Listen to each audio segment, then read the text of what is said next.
알면 당신도 버테랑! 태어날 때부터 용맹스럽고 싶었던 남자. 호랑이처럼 배짱 두둑하게 살고 싶은 법태랑 MC 김효정입니다. 반갑습니다. 호랑이 앞에서는 오금이 저린다지만 법보다 무섭겠습니까? 무서운 법도 확 제압하는 변호사 신유진입니다.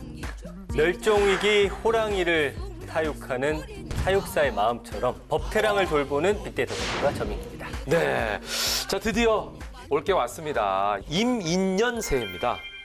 밝은 지 좀 됐지만 저희는 첫 방송이니까 일단 새해 인사로 시작을 하겠습니다. 다 함께 새해 네. 인사 드리죠. 여러분 새해 복 많이 받으세요. 네, 올해가 이제 범의 해인데 호랑이, 그 중에서도 검은 호랑이 해라 그래요. 이게 좀 검은 생소하죠. 호랑이가 진짜 있나요? 검은 호랑이. 없을 것 같죠? 네. 이게 사실 제 눈은 직접 본 건 아닌데 네. 2020년 2월에 네. 그 인도 동부 오디샤주 난단카난 야생동물보호 구역에서 네. 그 한 아마추어 사진작가가 촬영한 게 있는데 검은 호랑이였어요. 그래요? 네. 그래서 저도 보고 깜짝 놀랐는데 이게 좀 큰 그 호랑이에 비해서 몸집은 좀 작고요. 네. 그다음에 벵갈 호랑이 일종인데 유전적 변이 때문에 이게 색소가 검정 색소가 좀 더 많이 나타났다고 합니다. 우리가 이제 백호라 그래서 하얀색 호랑이는 네. 우리가 보는데 이것도 이제 그 멜라닌 색소가 좀 부족해가지고 검은 그렇게- 호랑이면은 멜라닌 색소가 그럼 더 많은 거고 과다. 백호는 적은 거고 네네. 이렇게 되는 건데 아무쪼록 올해가 검은 호랑이 해니까 우리 모두 왕처럼 대접받고 또 그 강한 힘처럼 힘차게 활보하는 그런 한 해가 됐으면 좋겠습니다. 저는 작년에도 강조를 좀 했었지만 그저 아이 울음이 좀 많아지는 한 해가 됐으면 좋겠다 이런 생각을 하는데 우리나라 출산율 좀 올려야 되지 않을까 싶어요. 그러니까 이제 출산율 높이려면 네네. 사실은 우리 여성분들이 일하면서도 네네. 아이를 잘 키울 수 있는 환경, 그리고 아빠도 휴가를 내고 아이를 함께 양육할 수 있는 환경 이런 게 조성이 돼야 되거든요. 네네. 그렇지 않고는 사실은 강요하기 힘든 것 같아요. 네, 맞아요. 작년에 저출산 대책 법안도 통과됐다고 하던데 뭐 좋은 뉴스 없습니까? 그러니까 저희가 예전에 네. 이제 잠깐 소개를 해드렸었는데 그 영아 수당이 신설이 됐잖아요. 네. 그래서 1월 1일부터 태어나는 0세에서 1세 영아기 아동에게 매월 최고 50만 원의 돈이 지급이 되고요. 네. 지급액도 2022년 30만 원에서 2025년 50만 원까지 단계적으로 이제 상향이 됩니다.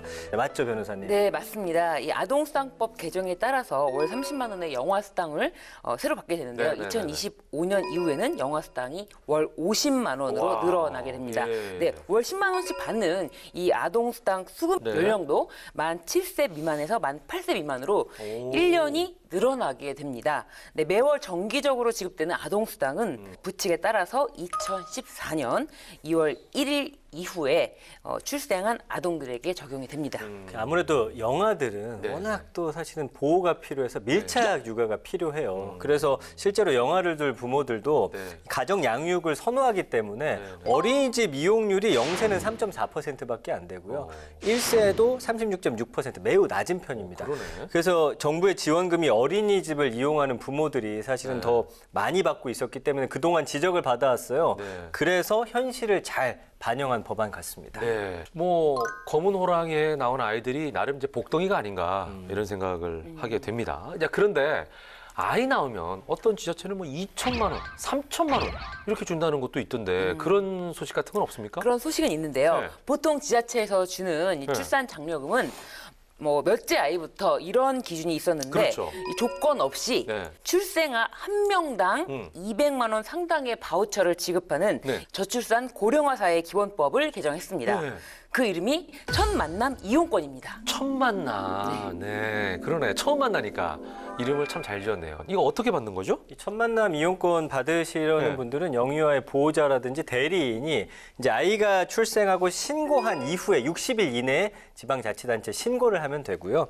그 신청하면 지자체에서 30일 이내에 이게 지급 여부를 결정하고 신용카드하고 연계한 국민행복카드에 네. 이 바우처가 생성이 됩니다. 예, 한마디로 신생아 출산 지원금의 전국판 버전이 탄생한 게 아닌가 싶은데 이렇게 투자를 좀 해야 양육 부담이 그나마 덜어져서 아이를 좀 낳아야지 이런 생각하지 않겠습니까? 네, 네. 그리고 하나 더 소식 알려드리자면은 네. 이 모자보건법 개정을 통해서 이 남성을 포함해서 이 영유아를 동반한 다양한 사람이 수유시설을 이용할 수 있도록 했습니다. 네, 그렇죠.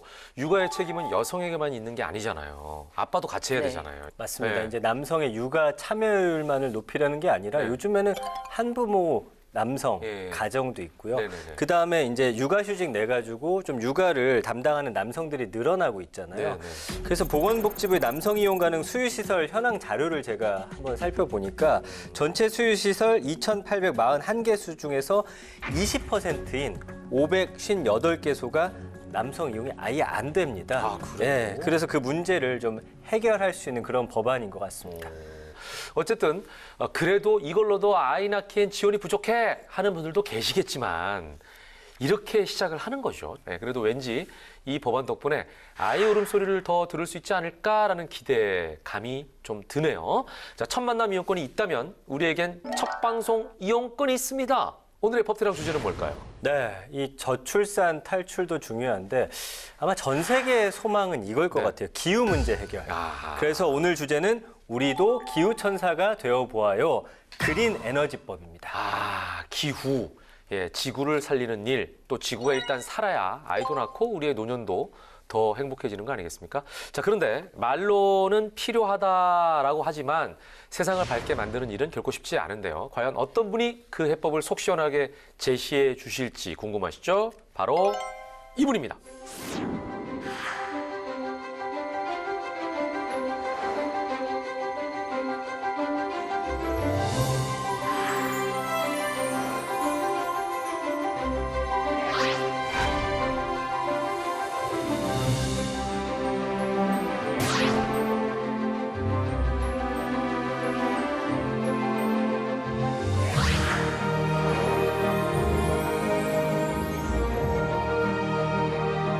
전 세계적인 기후위기 대응을 포용적이며 지속가능한 성장의 기회로 삼아 능동적으로 혁신하며 국제사회를 선도하는 것이 목표입니다.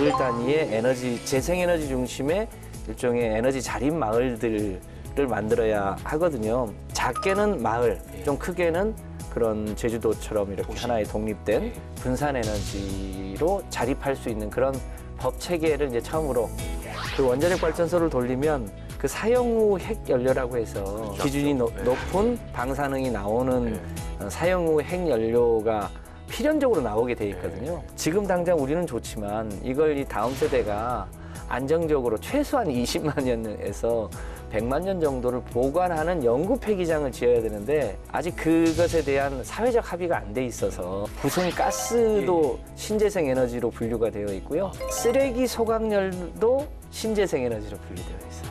이번 기회에 소위 과거 대체 에너지와 소위 국제 기준에 맞는 재생 에너지를 분류해서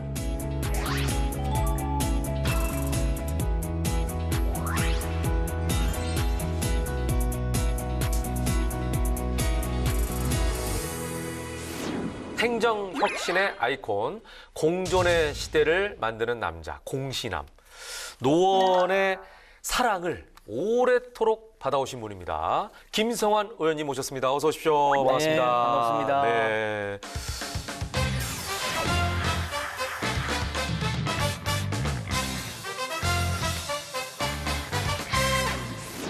자, 굉장히 의미 있게 2022년 첫 주자로 오늘 이제 출연을 해주셨습니다. 감사드리고요.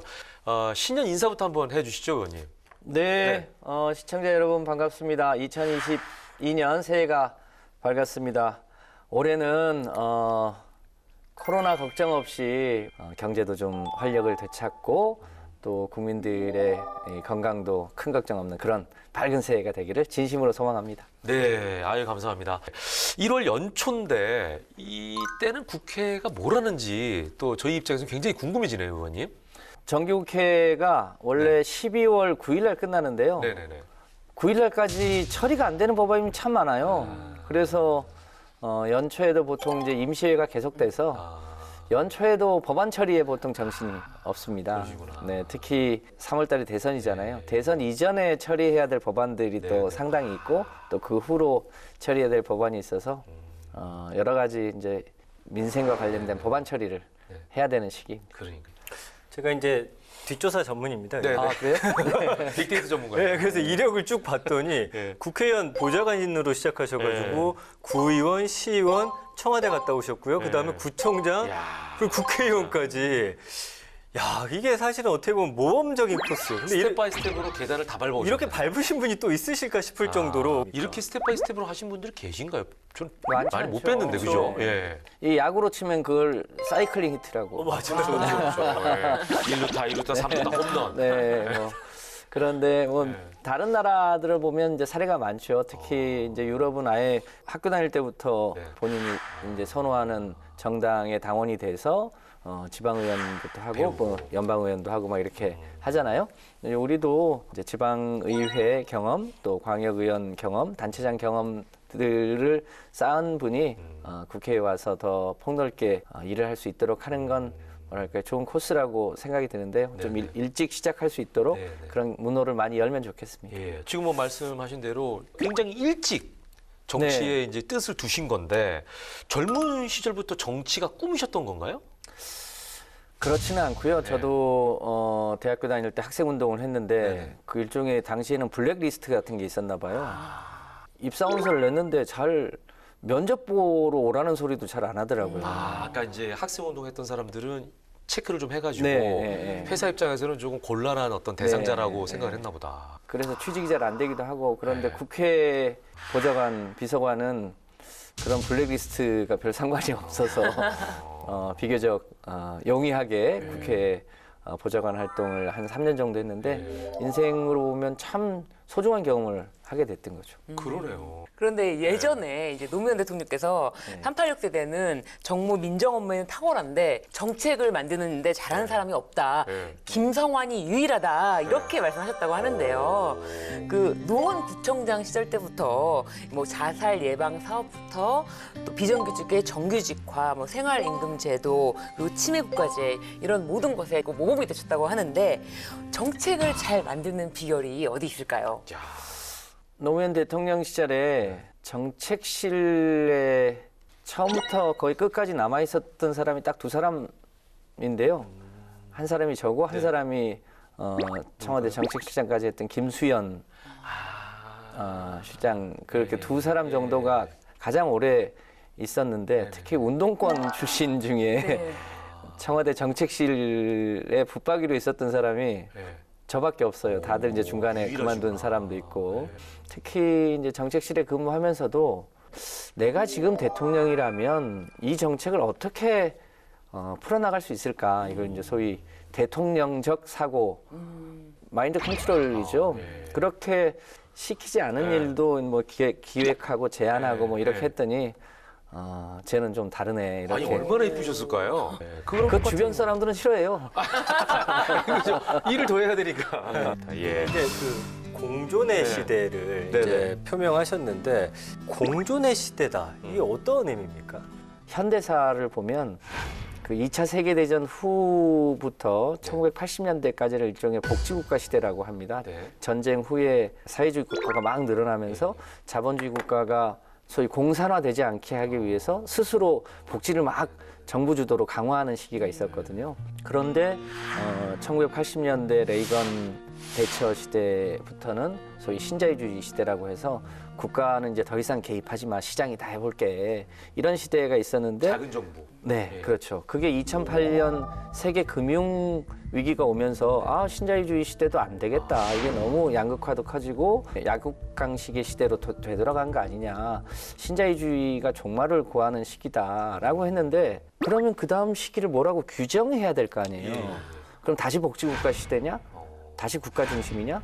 그거는 아닌 것 같고, 또 마침 이제 그 무렵에 기후 위기가 이제 굉장히 중요한 문제로 등장하면서 소위 인간과 자연이 공존하고 또 커진 양극화를 줄이면서 사람과 사람도 공존하는 시대로 가는 것이 새로운 시대이지 않겠냐. 그래서 그런 의미에서 신자유주의 이후 시대는 공존의 시대라고 칭하는 게 맞겠다라고 해서 제 공존의 시대를 만든 남자 공신함. 네, 그러니까 공신함. 보통 이제 공신함 그러면은 공무원 시험을 준비하는 남자라는 그 줄임말도 네. 있거든요. 예. 그죠, 의원님께서 보니까 수소차를 타고 다니신다고 하더라고요. 네. 그래서 수소차 전도사라고 하시던데 이 수소도 사실은 만들어내려면은 에너지가 좀 발생하고 뭐 이렇게 좀 이게 있는 거 아닌가요? 친환경인가요, 완벽하게 수소가?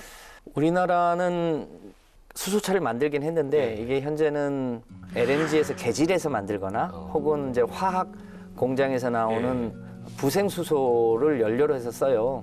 원래적인 의미로 하자면 재생에너지로 전기를 만들고 재생에너지가 남아돌 때 그걸 이제 소위 수전해서 그린 수소를 만들고 그 그린 수소로 이 수소차를 움직이는 게 아주 완벽한 친환경인 거죠. 네. 이상형인데 네. 아직 좀 이제 절반의 성공이라고 네. 봐야겠죠. 네, 네. 이제 장기적으로 보면 그린 수소로 만들어야 되는데요. 네. 제가 그 차를 3년을 타다가 예. 최근에는 전기차도 좀 타봐야 되겠다고 해서 최근에는 전기차로 바꿨는데요. 예. 그런 이제 전기차, 수소차 이게 우리나라의 미래의 중요한 이제 성장 동력이기도 하고 탄소 중립 시대로 가는 이동 수단의 의미가 있어서 네. 둘 다 좋은 수단이라고 생각합니다. 그러시군요. 예. 재작년 이제 기후위기 비상선언 첫 결의안이 채택이 됐는데 의원님께서 주도하신 것이라고 들었어요. 그래서 의원님께서는 아무래도 남다르실 것 같으신데 어떠신가요? 그러니까 그 무렵에 21대 국회에 그러니까 정식 의원임기가 시작되기 전에 국회에 아마 첫 세미나를 그린 뉴딜과 관련한 세미나를 이제 제가 제안해서 당시 당선자분들하고 같이 세미나를 열었었는데요. 이때가 언제냐면 유럽에서 본격적으로 소위 그린 뉴딜, 그린 딜이라고 하는 정책을 확대해 나갈 때였어요. 이제 그 무렵에 우리나라는 이제 기후 악당이라고 불렸죠. 이 산업에서 이산화탄소 발생은 세계 7위에서 9위를 왔다 갔다 하는데 이에 비해서 그것을 줄이기 위한 재생에너지 비중은 너무 낮아서 그래서 우리나라도 세계 경제에서 지금 차지하는 지위가 갈수록 높아지는 만큼 지구를 지키는 영역도 좀 책임 있게 할 필요가 있겠다 싶어서 그때 이제 시작한 게 영향이 지금처럼 커져서 대통령님이 탄소 중립 선언도 하시고 또 2030년 국가 온실가스 감축 목표를 40%까지 끌어올리는 일종의 국회에서의 첫 작업을 하게 됐습니다. 한 2년 사이인데 굉장히 많은 변화가 선구자시네요. 처음에는 생소한 단어였는데 지금 굉장히 익숙한 단어가 돼버렸거든요. 그렇죠. 예. 자, 오늘 주제 법이 기후 환경 관련 법안입니다. 아, 그러니까 제대로 된 분을 저희가 모신 거죠. 네. 얘기가 굉장히 풍성해질 것 같은데요. 하나하나 살펴보죠. 전 팀장 차르. 네, 차트로 준비를 해봤습니다. 차트도 가져오고 네네. 준비를 철저히 합니다. 자, 김성환 의원님의 우리도 기후천사가 되어봐요. 그린 에너지법 첫 번째 법안은요. 친환경엔 분산에너지가 답이야. 분산에너지 특별법입니다. 네, 분산에너지에 대한 설명이 좀 필요할 것 같은데 이 분산에너지라는 게 이제 대학이나 연구소 같은 대형 건물, 일부 아파트 등에서 하고 있는 자립형 에너지 시스템과 비슷한 건가요? 조금 더 이제 넓게 봐야 네. 되는데요. 기존의 에너지원은 대부분 이제 원전이나 석탄 발전소 이런 대형 발전소에서 생산이 돼서 공급을 먼 거리까지 이제 고압 송전망을 통해 가지고 전달이 돼서 그 소비지에서 쓰는 이런 시스템인데요. 네. 이런 거는 소위 중앙 집중형 에너지라고 해요. 그런데 재생에너지는 좀 규모가 큰 것도 있지만 소규모 태양광이라든지 소규모 바이오매스라든지 또 풍력도 소규모 풍력 시설들이 있거든요. 이거는 일종의 티끌모아 태산인 거죠. 그래서 티끌모아 태산 에너지는 일종의 지방 분산형 에너지 시스템이거든요. 예. 근데 대한민국의 현재 에너지 체계는 중앙 집중형 에너지 체계를 갖고 있어서 우리나라도 이제는 마을 단위의 에너지 재생에너지 중심의 일종의 에너지 자립 마을들을 만들어야 하거든요. 작게는 마을, 좀 크게는 그런 제주도처럼 이렇게 도시. 하나의 독립된 예. 데를 일종의 분산 에너지로 자립할 수 있는 그런 법 체계를 이제 처음으로 도입을 해보는 겁니다. 그러네. 그러니까 거기서 만들어가지고 거기서 쓰는 거니까 그렇습니다. 멀리까지 이동할 필요도 없고 그죠? 네. 예. 편리한 시스템일 네. 거라는 생각도 드네요. 예. 우리 정부가 이미 뭐 탄소 중립 사회를 위해서 예. 다양한 어떤 시도들을 하겠다라고 예. 했는데 그 방안의 하나가 바로 이 분산 에너지 활성화인 것 같고요. 그런 의미에서는 이게 굉장히 좀 중요해 보이네요. 전기라는 것이 또 너무 중앙 집권적이다 보면은 좀 여러 절차들이 복잡하니까 이게 좀 빨리 좀 이루어져야겠다는 생각이 좀 듭니다. 전기는 생산해서 그때 쓰지 않으면 사라져요. 그렇죠. 지금 이제 대한민국 전체로 필요한 전기량이 얼마쯤 되냐는 걸 예측해서 그거보다 조금 더 많이 생산해서 그게 이제 전기를 쓰게 되어 있거든요. 그런데 이제 분산형 체계로 가면 그 전기가 예를 들어서 네. 풍력이나 태양광으로 생산이 된다. 모아놔야 그러면 되잖아요. 그거를 이제 제주도 주민들이 네, 그 시기에 쓰고. 써야 되잖아요. 네. 그런데 예를 들어서 바람이 많이 분다든지 햇빛이 많이 쬐다든지 네. 그러면 전기가 남을 거 아니에요. 그러면 이제 그거를 그러니까 전기 그 저장 장치 네, ESS라고 하죠. 네. 그런데 모아놓거나 혹은 그린 수소로 전환해서 모아놓거나 아니면 열로 바꿔놓거나 아니면 양수라고 해서 물의 높이차를 통해 가지고 전기를 안 쓸 때는 그 전기로 물을 위로 끌어올렸다가 전기가 필요할 때 다시 그 수력 발전처럼 운동 에너지. 그렇죠. 야. 그렇게 하는 것처럼 그런 시스템을 이제 새롭게 실험하려면 현재 대한민국의 전기 시스템으로는 안 되는데 불가능하겠네요. 그렇다고 그거를 대한민국 전체를 다 한꺼번에 할 수는 없잖아요. 예. 그러니까 실험적으로. 네, 이 법이 만들어지면 예를 들면 제주도를 분산 에너지 특구로 지정을 해서 그런 다양한 에너지원을 서로 교차해 가면서 우리가 재생 에너지만으로도 평화롭게 또 더 행복하게 살아나갈 수 있는 실험들을 해보는 굉장히 의미 있는 법이 될 그러네요. 겁니다. 예. 지금 이제 세계적인 추세가 친환경을 중심으로 한 에너지 전환이지 않습니까? 그렇습니다. 해외 선진국에서는 어떻게 하고 있는지 좀 알면 도움이 될 것 같아요. 그 복잡한 것을 그럼 어떻게 조절을 해? 이럴 수 있거든요. 네, 네, 네. 이게 가능해지는 것은 일종의 우리가 최근에 4차 산업혁명과 관련해서 디지털 대전환도 얘기하잖아요. 네, 네, 네, 네. 그러니까 이게 이제 에너지 영역으로 오면 일종의 디지털 가상 발전소라는 게 있어서 지금 오늘 햇빛이 얼마나 찔지 네, 네, 네. 그것을 미리 측정하고 바람은 얼마나 불지를 미리 측정하고 그래서 에너지의 총 생산량이 얼마나 될지를 예측해가지고. 가상 발전소에서 실시간으로 예측하고 그 가상 발전소에서 그러면 에너지가 남을 때는 이제 저장할 수 있도록 유도하고 에너지가 모자랄 때는 그 에너지를 이제 사용할 수 있도록 유도해 주는 일종의 디지털 컨트롤 센터 같은 게 있는 거예요. 버추얼 파워 플랜트라고 해서 VPP라고 하는데 그런 실험들을 유럽이나 미국에서도 지금 하고 있고요. 인간이 자연에게 부담을 주지 않으면서도 이 찬란한 문명을 더 발전시켜 나갈 수 있는 실험들을 네, 네, 네. 세계 곳곳에서 지금 하고 있고 우리도 지금 이제 그 초입 단계에 있는 거죠. 자, 그러면은 지금 뭐 설명을 듣고 보니까 아, 이게 뭐다라는 걸 이제 대충 알 것 같은데 분산 에너지 특별법의 주요 핵심 내용이 뭔지를 좀 간략하게 소개해 주시죠. 이런 이제 분산 에너지 특별법의 정의를 규정하고요. 예. 그리고 이 분산 에너지에 따라서 그 특별법이 만들어지면 아무래도 전기요금 체계에 대한 특별 제도를 만들어줘야 될 거잖아요. 그리고 지금은 발전은 뭐 민간 회사들도 있는데 송전망하고 배전망은 한전이 지금 그렇죠. 다 독점하고 있거든요. 그러면 이제 이 배전망 단위를 좀 풀어줘야 돼요. 그리고 그것에 대한 이 감시 감독 체계도 조금 보완을 해줘야 되고요. 예를 들어서 제주도다, 혹은 울릉도다, 혹은 이제 전남 신안에서 재생에너지가 많이 생길 텐데 장차는 그런 재생에너지가 많이 생기는 지역을 중심으로 일종의 그런 특별 실험을 할 수 있는 특별 구를 지정할 수 있는 그런 권한도 그 법에 규정되어 있고요. 이런 이제 법 체계들이 들어있는 체계입니다. 결국에는 이 분산 에너지 이 사용 그리고 이 개발, 보급, 확산하는 이 특별법인데 이 내용이 어려우니까 구체적으로 제가 좀 더 여쭤볼게요. 이 배전망 운영자 DSO라고 하는데 이와 관련된 내용이 있는데요. 설명하신 것처럼 이 배전망 운영자와 배전 감독원과는 어떤 차이가 있나요? 지금은 이제 배전망을 한 점이 다 이제 한편으로는 독점하고 안정적으로 공급하니까 네.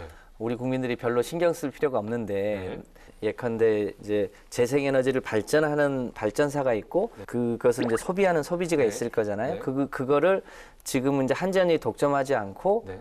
새로운 배전망 사업자가 나올 수 있습니다. 그럼 그 사업자들이 여러 가지 형태로 이제 거래를 하게 될 텐데 네. 이 거래를 또 잘하는지 안 하는지에 대해서는 최소한의 규제 장치가 있어야 될 거 아니에요. 공신력 있는 곳에서 이 배전 사업자들이 잘 그 일을 하는지에 대한 일종의 감독 체계, 금융감독원 같은. 네, 그렇게 말씀하시니까 예. 딱 이해가 되네요. 예. 자, 그러면 이 법안이 상정조차 못했다는 얘기를 들었는데 이유가 있을까요? 우리 사회가 이제 빨리 넘어가야 될 숙제인데 네네. 대체로 탄소 중립으로 가야 된다고 하는 것은 동의를 하는데 네. 여전히 원자력이 필요한 거 아니야? 이렇게 이제 생각하는 국민의힘 분들이 계시고 네. 아니 원자력의 필요성 여부와 관계없이 우리나라가 다른 OECD 국가 중에 지금 재생에너지 발전 비중이 가장 낮거든요. 그러니까 이 비중을 빨리 올려야 되는데 이게 이제 여야의 입장차가 있다 보니까 이 재생에너지를 늘리는 여러 가지 제도가 쉽게 잘 전진이 안 되고 있습니다. 상정을 하지 않으면서도 재정법이니까 공청회 거쳐라 이렇게 막아왔는데 이제 최근에 공청회를 하는 것으로 여야가 합의를 해서 그 공청회에 근거해서 이제 법안 소위에서 심의하기로 그렇게 여야가 합의한 상태입니다. 보니까 이제 그 개정법이 아니고 재정. 없는 법을 만드시는 거니까 네. 더 힘드시지 않을까라는 생각을 하는데 좋은 그 성과도 제가 기대해 보도록 하겠습니다. 자, 다음 법으로 넘어가겠습니다. 네, 김성환 의원님의 우리도 기후천사가 되어보아요. 그린에너지법 두 번째는요. 방사성 폐기물 연구 아웃. 고준위 방사성 폐기물법입니다. 네. 오늘 아주 그냥 어려운 용어들이 많이 나옵니다. 이게 환경과 관련해서 네. 그죠? 이게 이제 방사능이 매우 강한 폐기물, 이제 플루토늄 같은 거 이런 거 네. 이런 거를 아예 그냥 없애버리자 이 얘기인 거죠. 원자력이 언제 등장하냐면요. 1970년대 소위 석유 파동이 날 때 그때부터 이제 본격적으로 원자력을 가동하기 시작했는데 그 중간에 이제 3마일, 체르노빌, 후쿠시마 세 군데에서 사고가 터졌잖아요. 네네. 그러다 보니까 사고가 나면 매우 치명적이고 또 하나 결정적으로는 그 원자력 발전소를 돌리면 매우 이제 그 봉이 기준이 낮죠. 높은 방사능이 나오는 사용 후 핵연료가 필연적으로 나오게 돼 있거든요. 근데 이거를 인체에 영향을 미치지 않는 정도로 반감기라고 하죠. 그걸 낮추려면 최소한 20만 년에서 길게는 100만 년 정도를 보관을 해야 된다는 거예요. 그래서 이제 그거를 하려면 영구 폐기장을 지어야 되는데 우리나라도 그동안 무슨 부안이니 구럽도니 뭐 경주니 여러 군데에서 시도를 했는데 아직 그런 영구 폐기장을 짓기 위한 지역을 선정을 못했어요. 보통은 그 지역을 선정하는데 뭐 보상의 기준 포함해서 한 10년 정도 걸리고요. 네. 그리고 이제 지역이 정해지면 건설하는데 한 20년 정도 걸려서 한 30년 정도 걸리거든요. 근데 우리나라도 원자력 발전소가 24개가 있고 이제 현재 지어지는 거 포함하면 28개까지 늘어나는데 여기서 대략 한 50만 다발 정도의 사용 후 핵연료가 나오는 거예요. 근데 이거를 지금 당장 우리는 좋지만 이걸 이 다음 세대가 안정적으로 최소한 20만 년에서 100만 년 정도를 보관하는 영구 폐기장을 지어야 되는데 아직 그것에 대한 사회적 합의가 안 돼 있어서 그것을 위한 이제 법적 규정을 만드는 이제 이것도 역시 특별법, 재정법. 그러네요. 입니다. 예. 지금 설명을 들어보니까 진짜 20만 년 이상을 이렇게 보관을 해야 된다고 하는데 그럼 영구적으로 이렇게 관리하는 시설 아니면 이 부지를 선정해서 하는 건데 이 절차가 굉장히 까다로울 것 같아요. 예를 들면 기초조사 단계, 뭐 심층조사 단계, 그다음에 예정 부지 어떻게 되나요 절차가? 과거 정부 때부터 시도하다가 실패하고 그랬거든요. 박근혜 정부 말에도 이거를 이제 시도를 했었는데 워낙 사회적인 반발이 크니까 당시 문재인 후보가 본인이 대통령이 되면 공론 조사부터 다시 시작해서 어떻게든 해보겠다라고 해서 공론화 과정을 거쳤어요. 근데 그 과정도 그렇게 순탄하지는 않는데 그 과정에 경주의 월성 1호기에서 나오는 방사능 폐기물을 임시 보관하는 과정에서 또 뭐랄까 사회적 갈등이 커졌죠. 그런데 이제 그 공론화위원회에서 권장하기를 현재는 그거를 산업부가 권장을 하는데 산업부가 아닌 국무총리실에서 별도의 위원회를 만들어서 하는 게 좋겠다. 이것까지는 사회적 합의가 됐는데 이제 문제는 그러면 그 기간 동안에 지금 각 원자력 발전소에 있는 임시 저장하고 있는 이 사용 후 해결료는 어떻게 할 거냐. 지금 이것 때문에 또 조금씩 갈등이 생기고 있는 중입니다. 그러다 보니까 이제 원전 지역이 핵 폐기장이 되는 거 아니냐. 이제 이런 우려도 있는 걸로 알고 있는데 이 부분에 대해서 이제 의원님 생각과 향후 계획은 어떻게 되십니까? 우선 이 영구 폐기장을 지을 수 있는 것은 확정적으로 해놓고 이 임시 저장과 관련한 규정을 어떻게 할 거냐 이 부분은 이게 이제 재정법이기 때문에 공천의 과정에서 그 부분에 대한 입법을 어떻게 할지에 대해서는 또 사회적 합의들을 통해서 최대한 할 텐데 결국 근본적으로 영구 폐기장을 짓지 않으면 이게 갈 데가 없는 거거든요. 현재 시민단체분들은 여기서 더 이상 쌓지 마라. 뭐 시대별로 중간 저장 시설을 짓든지 국회를 옮겨가면 국회 근처에다 갖다 놓든지 하라는 건데 이 중간 저장소를 만드는 거는 영구 폐기장을 만드는 것만큼 쉽지 않은 일이거든요. 투트랙으로 알겠네요. 어떻게 보면은. 전기는 쓰고 싶지만 내 집 옆에 원자력 발전소 싫은 핵 거죠. 폐기물을 두고 싶은 사람이 어디 있겠습니까? 그래서 굉장히 어려운 숙제인데 합리적으로 잘 해결해 보려고 합니다. 지금 의원님 숙제를 두 가지나 큰 숙제를 지금 갖고 계신데 별로 인기도 없는데요. 아니야. 세 번째 법안을 제가 넘어가야 되는데 세 번째 법안은 좀 쉬운 법안을 기대합니다. 예. 자, 김성환 의원님의 우리도 기후천사가 되어 보아요. 그린 에너지법 세 번째 법안은요. 네. 신재생이 아니라니까요. 재생에너지법입니다. 신재생 에너지라고 흔히 말하지 않습니까? 그게 우리한테 입에 배서 그래요. 아, 그래요? 네. 해외에서는 이걸 재생에너지라고 하거든요. 우리말로 번역하면. 네. 그런데 우리는 신재생에너지 법도 그렇게 돼 있어요. 근데 이게 법이 만들어지게 된 과정이 있는데 과거에는 대체에너지법이 있었어요. 그게 석유 파동 때 만들어지는 거예요. 석유 파동 때 갑자기 에너지 값이 뛰니까 석유 대신에 딴 석유 대신에 다른 거 석유 파동이 또 일어나면 석유를 대신할 수 있는 대체 에너지를 만들자. 대표적으로 그 당시에 했던 게 석탄에서 석유를 추출하는 거예요. 이런 건데 이게 이제 재생에너지가 활성화되니까 대체자를 신자로 바꿔가지고 두 개를 붙였어요. 그래서 신재생에너지라는 용어가 나왔는데 우리는 재생에너지라고 생각하면서도 입에 워낙 그 용어가 붙다 보니까 신재생에너지라는 용어를 쓰고 있는데 부생가스도 신재생에너지로 분류가 되어 있고요. 석탄 액화 발전도 그 전문 용어로 IGCC라고 하는데 그것도 신재생에너지로 분류되어 있고요. 쓰레기 소각열도 신재생에너지로 분류되어 있어요.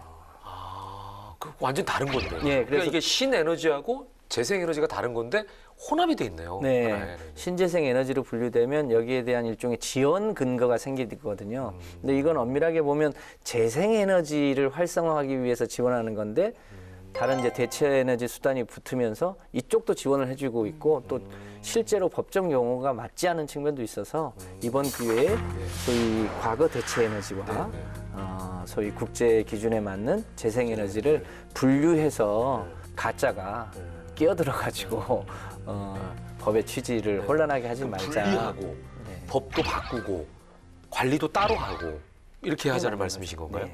이 정식 네네. 법안 명칭이 신에너지 및 재생에너지 개발 이용 보급 촉진법인데 이 명칭을 이렇게 바꿔야 된다는 말씀이시죠? 재생에너지, 그러니까 신에너지를 띄어내는 거죠. 띄어내는 거. 아, 예. 이렇게 되면 이제 소관 업무 등 여러 변화가 많이 발생하겠네요, 그죠?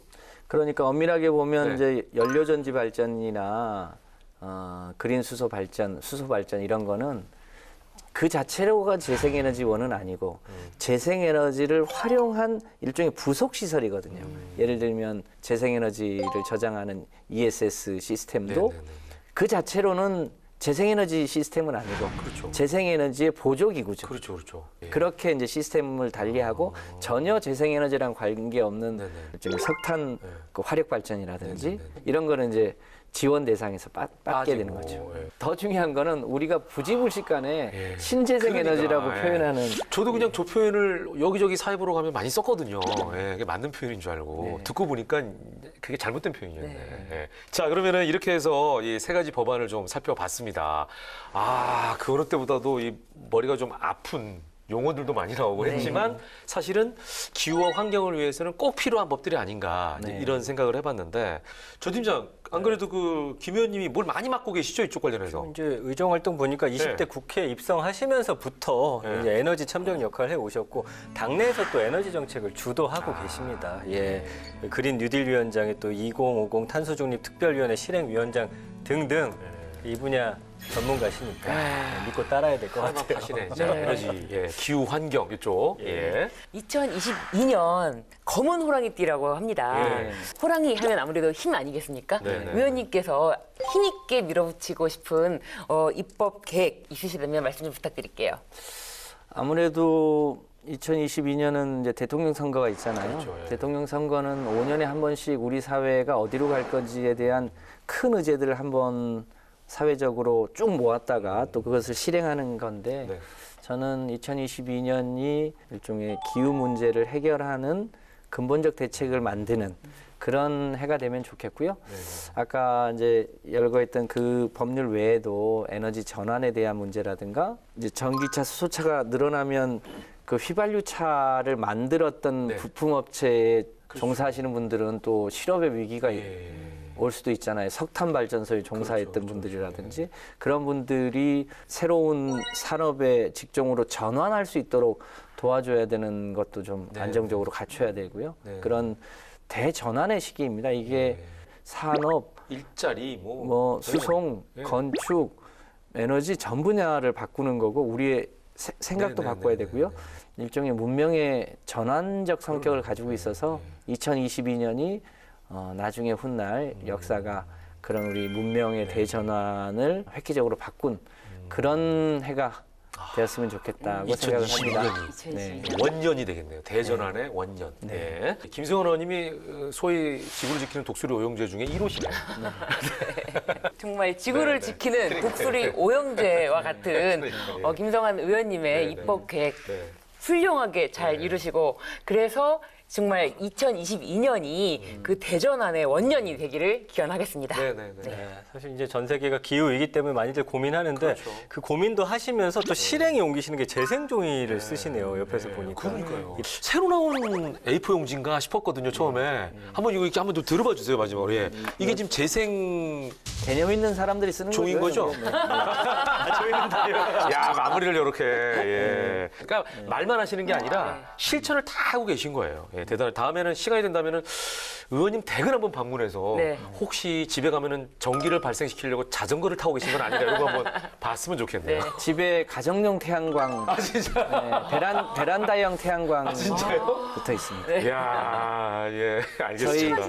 저희 아내도 전기차를 탑니다. 그러니까요. 예, 말만 하는 게 아니라 네. 실천하고 계신 의원님이십니다. 자, 국제환경단체에서 우리를 기후악당이라고 했다는 말씀을 하셨는데 우리가 기후악당 국가에서 기후모범 국가로 거듭나길 저희도 응원하고 또 기대해 보도록 하겠습니다. 오늘 이렇게 좋은 말씀 해주셔서 고맙습니다. 건강하십시오. 감사합니다. 네. 감사합니다.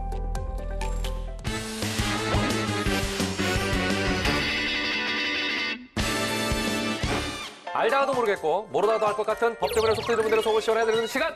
궁금할 법 하지. 네.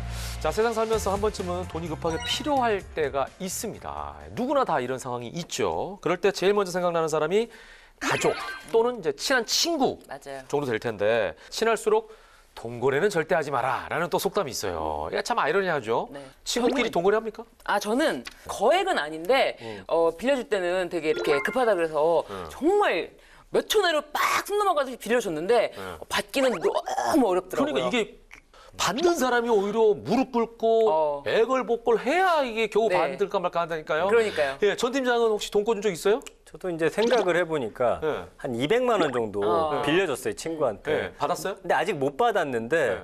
그 친구는 뭐 저를 그래도 당당히 보는 거 보니 까먹은 건지 뭐 그냥 혹시 사정. 요즘에는 그래서 그 거절하는 법 이런 거 뭐 개인만의 아니, 저는 이런 일단 방법이 있어요? 그 은행 그 입출금 거래 내역이라든지 네. 아니면 제가 이제 대출 크게 받은 게 하나 있거든요. 그걸 보여줘? 그렇습니다. 아, 그 괜찮네. 예. 참 진짜 이게 어렵습니다. 예. 자, 오늘 이야기 역시 하지 말라는 친구끼리 이제 돈 거래를 굳이 해서 문제가 된 사연입니다. 아, 나는 진짜 눈물이 날라 그러네. 읽기도 전에. 예. 마치 내 사연 같아가지고. 예. 도대체 어떤 사연인지 시작해 보겠습니다. 출발! 굴라마, 이 세상 사는 게 왜 이렇게 힘드냐. 그 월세 올려달라지. 카드 회사에서는 계속 전화 오지. 지금 당장 급한 돈 300만 원을 막을 형편이 안 되네. 아, 나 세상 잘못 살았나 봐. 지금 한강 물은 많이 차갑겠지. 야야야야, 뭔 한강 뭔 소리요? 카드값은 왜 또 밀린겨? 아이고 얼마나 돈을 팽팽 써제꼈으면 카드가 밀리냐고. 야, 친구야, 날 그렇게 모르냐? 내가 사치하고 그런 사람 아니잖아. 그 어머니가 편찮으셔서 병원비가 많이 나갔어. 일주일 있다가 월급 들으면 막으면 되는데 그걸 못 기다리고 그냥 하루 종일 카드사에서 전화가 오네. 아유 어머니가 편찮으셨단 말이요? 아이고야 네 마음고생이 정말 심했겠다 야. 일주일 후에 월급 들어온다 이거지? 그럼 내가 300만 원 빌려줄 테니까 대신 월급 들어오면 꼭 갚아라. 굴라마, 정말이야? 진짜 고맙다, 진짜 고마워. 일주일에 월급 들어오면 내가 바로 갚을게. 친구의 안타까운 사연을 들은 굴람 씨는 일주일 후에 다시 돌려받기로 하고 300만 원을 친구에게 빌려주는데요. 하지만 굴람 씨에게 예상치 못한 일이 일어나게 됩니다. 아 이상하네 이 자식이 왜 연락이 안 되는겨? 전화 한번 다시 한번 해볼까? 띠띠띠띠띠띠띠띠. 이 번호는 없는 번호이오니 다시 확인하시고 걸어주시기 바랍니다. 에이? 시방 이게 뭔 소리요? 전화번호를 바꾼 거요? 아니면 형편이 어려워져서 전화까지 끊긴 거 아니요? 아이고 이거 어떻게 된 거요? 굴람아, 너 요즘 고민 있어? 왜 그래? 누가 전화 안 받아? 싫은 말이요. 아 나가 수남이한테 돈을 쪼까 빌려줬는데 연락이 안 되네. 아 무슨 일이 생긴 건 아닌지. 아 번호도 없어져 버렸단께. 어머니 편찮으시다고 하던디 뭔 일 난 거 아니요? 뭔 말이야? 수남이 다음 달에 결혼하잖아. 에이? 야, 결혼식도 그 비싸다는 테랑 호텔에서 하고 신혼여행도 하와이 간다 아이가 1,000만 원짜리 패키지로 간다는데? 너한테 연락 안 왔어? 어머, 그리고 번호 바뀌었다고 며칠 전에 문자 왔던데? 무엇이요? 결혼 호텔? 1,000만 원 하와이? 친구는 굴람 씨의 돈을 갚지 않고 잠수를 탔고 굴람 씨는 친구가 초호화 결혼식을 올린다는 사실을 알게 됩니다. 이에 배신감을 느낀 굴람 씨, 돈을 받아낼 방법을 궁리하고 결혼식장으로 향하는데요. 아유, 너무 고맙다. 아, 축하해준다고 여기까지 와주고. 아, 정말 고마워. 야, 내도 왔는데. 야, 내가 고맙냐? 네가 여기 어떻게 알고? 아유, 어쨌든 이제 고맙다, 굴라마. 여기까지 와주고. 고맙긴 무엇이고 뭐 300만 원 빨리 갚어. 빨리 갚아라. 아이, 나 그거 받으러 온 거요. 야야야, 너 왜 이래? 지금 돈이 없으니까 제발 조용히 하고 나중에 얘기하자. 돈이 없어? 축의금 많이 들어왔으니까 빨리 지금 갚으라고 이 사기꾼 놈아. 뭐? 야, 이 사기꾼? 그 남의 잔치집에 재를 뿌리는 네가 더 나쁜 놈이다, 임마. 지금 돈 못 주니까 당장 꺼져. 너 이 자식 놔두고 너 살자. 말이 이상하네. 연기하는 거 보니까 네. 돈 못 받겠어요. 돈 지금 못 받아. 아니 근데 의외로 전 팀장이 이 돈 꽁하는 역할 능글능글하게 잘하네. 이게 딱 맞네요, 희한하게. 야, 아니 친구한테 빌려간 돈은 안 갚고 번호까지 바꾸고 결혼까지 하고. 네. 근데 이제 사람이 진짜 이렇게 네. 생각지도 못한 배신을 당하면 저는 진짜 복수를 꿈꿀 것 같아요. 멘탈 나가죠. 굴람 씨 충분히 이해가 되고 얼마나 억울하겠어요. 돈 빌려주고 돈도 못 받고 배신당하고 따돌림까지 당하고. 맞아요. 이게 실제로 이런 일이 있을까? 이런 일보다 더 세게 있죠, 실제로. 현실에서는. 네네네.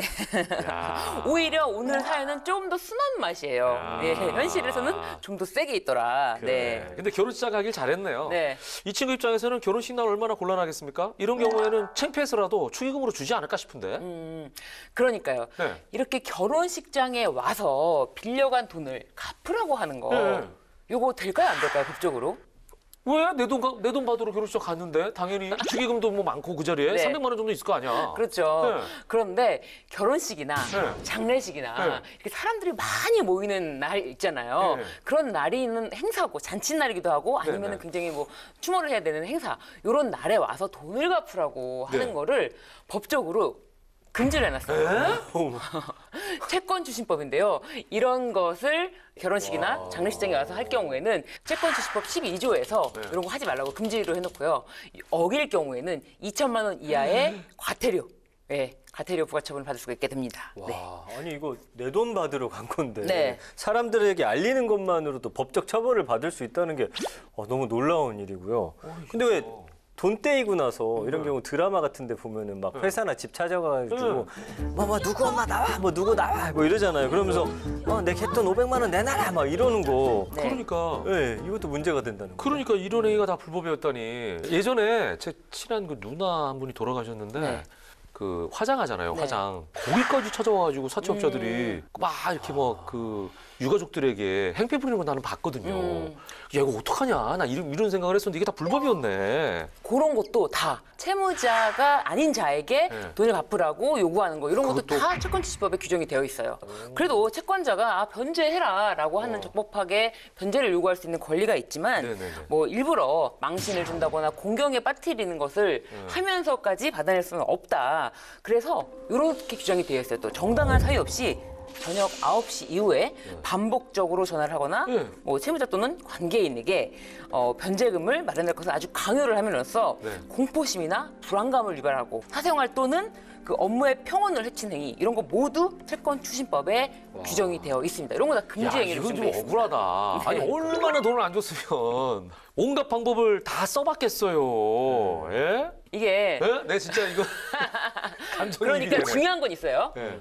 9시 이후에 반복적으로 하는 거. 아. 정당한 사유 없이 계속 뭐 10분에 한 번씩, 뭐 몇 분에 한 번씩 이런 식으로. 내지는 매일 밤 9시 이후에, 이후에. 일부러 네. 이 사람한테 좀 불편하게 하려고. 그렇죠. 그렇게 굉장히 규체적으로 규정이 되어 있는데요. 네. 사실 돈을 안 갚아서 이렇게 갚아라 하는 경우에 사기죄가 아닌가 생각할 수도 있고 실제로 뭐 고소를 생각할 수도 있어요. 채무불이행이 곧바로 사기죄로 인정되지는 않지만 사기죄도 검토해 볼 수가 있다. 그래서 사기죄가 될 경우에는 뭐 차라리 경찰서에 가서 고소를 하는 것도 방법이죠. 깔끔하게 법의 네. 도움을 받는 게. 네. 근데 이제 만약에 돈을 빌 당시에는 갚을 형편이 됐고 실제로 갚으려고 했는데 갚기로 한 그 날짜가 돼가지고 갑자기 사정이 안 좋아가지고 못 갚는 경우 뭐 이런 경우도 있을 수 있을 거 아니에요. 이럴 때는 어떻게 되는 거예요? 그러니까 이게 돈을 빌릴 당시에 갚을 의사도 있었고 네. 갚을 능력도 있었는데 갑자기 사정이 안 좋아졌다. 이런 경우에는 사기죄로 보기가 어려워요. 그래서 그러네. 판례도 이 사람이 자신의 변제 능력에 대해서 허위 사실을 말하지 않았다. 이런 경우에는 오히려 속인 게 없네. 속인 게 없으면 사기죄가 성립하지 않는다고 보고 있어요. 이런 경우에는 단순 민사상 채무 불이행만 되는 거예요. 그렇군요. 네. 근데 이게 이제 그 상대방의 마음을 우리가 어떻게 하냐고. 이 잠수남 씨 같은 경우도 돈을 안 갚을 생각이었는지 갚을 생각이었는데 못 갚은 건지 네. 이걸 우리가 어떻게 증명하냐고요. 사실은 그래서 이렇게 의사나 능력 이런 거를 뭐 속인다 어떻게 이런 게 증명하기가 너무너무 어려우니까 실제로는 네. 어떤 용도를 특정해서 빌린 돈을 다른 용도로 쓰는 경우를 사기죄로 처벌할 수 있도록 해놨어요. 그러니까 여기 아까 그 잠수남 씨는 어머니가 아파서 네. 빌려갔는데 네. 나중에 확인해 보니까 어머니를 왜 쓴 게 아니야. 맞아요. 그럼 사기죄네. 네, 그렇습니다. 그래서 사업 용도로 내가 이거 사업에 필요해서 급하게 이게 쓸 돈이다라고 했는데 만약에 이거를 자기 개인 생활 자금으로 썼다. 요것도 용도를 속인 거기 때문에 요것도 사기죄가 될 수가 있습니다. 그래도 뭐 방법이 아예 없는 건 아니네요. 좀 네. 복잡할 수는 있겠지만 네. 그러네. 네, 굉장히 억울할 뻔했습니다. 그러네요. 저는 예. 이제 오늘 사연을 통해서 이제 새롭게 알게 된 게 아무리 억울한 경우라고 하더라도 채권자가 이제 채무자한테 변제 요청할 때 법적 테두리 안에서 요구를 해야 된다. 일단은 뭔가 화가 많이 나더라도 예, 참아야겠네. 참아야 될 것 같아요. 야, 참 이래서 어쨌거나 안 빌려주는 게 맞는 것 같습니다. 친한 사람하고는 동거래 안 하는 게 정답이긴 하네요. 맞아요. 결론적으로. 네. 예. 금전거래 할 때는 그리고 법적 절차를 꼭 지켜야 되고 네. 뭘 써놓고 맞아요. 그죠? 이런 과정들이 좀 필요할 것 같습니다. 오히려 철저하게 이렇게 뭔가를 남기는 게 두 사람의 관계를 망치지 않는 길일 수도 있겠다. 이렇게 생각하시면 좋을 것 같네요. 자, 새해가 시작이 됐습니다. 새해가 시작되면 알아둘 법과 제도가 꼭 있습니다. 올해도 바뀌는 게 많을 텐데요. 일단 1월 1일부터 시작된 게 게임 셧다운제 폐지죠? 네, 그렇습니다. 일전에도 소개해 드렸는데요.